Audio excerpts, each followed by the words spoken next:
Magluto sana ako ng ginataang gabi, kaya nga lang walang bagungon. So, ito yung gabi. Nabalatan ko na. Yan. Tapos, meron na din akong gata. Ito. Kumpleto na sana, kaso nga lang, wala akong pangsahog na bagungon, kaya nguha muna kami. Kasama ko si Shella. So, tara.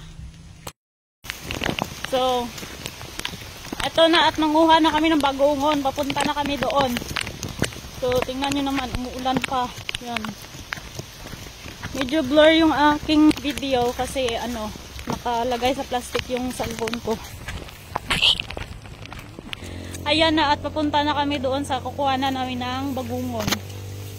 Bagungon? Bagungon? Then?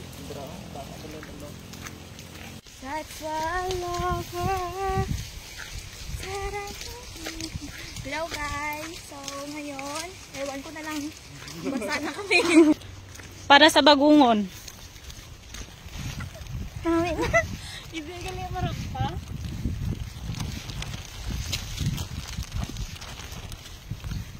So ayan, napakaganda ng view dito. So part po ito ng San Isidro, Cebu, Guimaras. Ang tawag sa amin dito ay punong. Ang inalagaan sa punong na ito ay mga bangos. Merong mga maliliit at merong ding pinapalaki tapos binebenta ata, ganun. Nanghingi kami kasi hindi pwede kumuha na hindi ka makapagpaalam.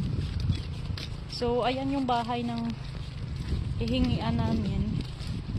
Ayan. So doon kami manghingi. Hindi ko alam kung mamimigay ba ng bagungon o hindi.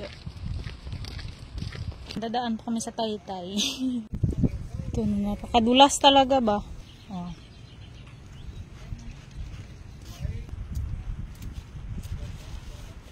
Oh. Yan, dito kami banda manguha kasi nanghingi na kami. Salamat yun nong! So ayan, dito kami banda manguha. So ayan, manguha na kami at hindi naman makita yung bagungon kasi hindi malinaw yung tubig. Ayan. Ayan, sobrang... Uy, hindi na yan. Bangros. Ayan, Gisela. So, ayan. Wala kami masyadong makuha kasi tingnan nyo naman. Dati, nung nanguha kami dito ay makikita lang yung mga bagungon. Pero sa ngayon ay hindi na talaga. Oh. Umulan kasi tapos bumaha kaya hindi malinaw yung tubig. So ang ginagawa namin, pinapakiramdaman namin dun sa ilalim ng tubig kung mayroon bang bagungon o wala. Ganon. So ayan, hindi kami pwede dun sa gitna kasi may mga isda. So dito lang kami banda sa gilid. Ayan. So ayun, ang sabi ng nagbabantay dito, hindi kami pwede lumusong doon sa gitna kasi may mga inaalagaan sila dito ng mga maliliit na isda. So ayun, doon lang kami sa gilid nangunguha. So, dito ay sumunod ako kay Shella kasi parang naiinggit ako sa kanya. Ang dami niyang nakukuha. At ayun, hindi ko inasahan na sobrang lalim pala ng putik hanggang tuhod ko. Oo, halos hindi na ako makakalakad pa. Ayun, nagpapatulong na ako dyan kay Lester. Doon kasi banda kay Shella ay mababaw lang naman daw yung putik. Iba't sa akin ang lalim. So, ayan at pauwi na kami. Dahil meron na kaming nakuha. Ayan, dala-dala ni Shella. So, ayan na yung kuha namin lahat.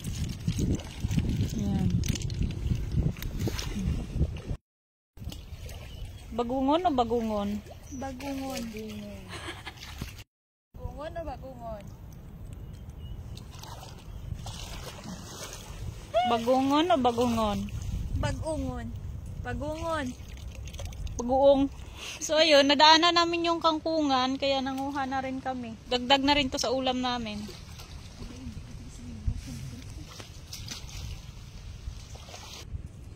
I'm not yours. I'm bet not.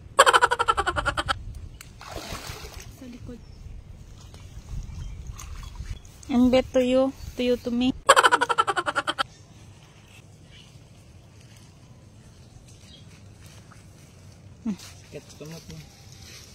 Tabok.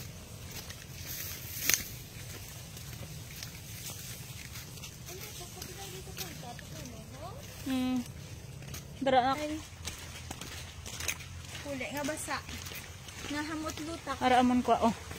So yan, sa wakas ay nakauwi na rin kami. Siguro mga 4 na oras kami na nakababad sa lamig. Grabe talaga yung lamig na naranasan namin. Umalis kasi kami mga 1 PM, tapos umuwi kami mga 5:30 na ata ng hapon yon. So ayun, pangiti-ngiti lang kami dyan, pero grabe na talaga yung tiis namin sa lamig. At ayan, meron kami ditong alimasag. Ito na lang aming niluto para ulam pang hapunan. Dahil hindi na kami makakaluto pa ng ginataang gabi at bagungon, so bukas na lang namin lulutuin. At itong alimasag na lang ang aking lulutuin para sa hapunan namin.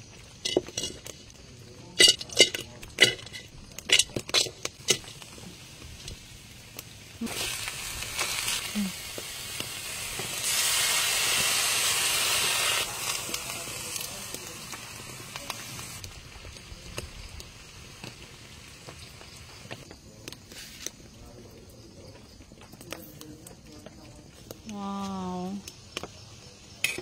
So, ayan at hahanguin na natin. So, ayan, pagkaluto ng alimasag ay kagad naman kami kumain ng aming hapunan. So, hanggang dito lang muna. Salamat sa panonood. Share and pa-follow na rin po guys. Maraming salamat. Mag-ingat po kayo palagi and God bless po.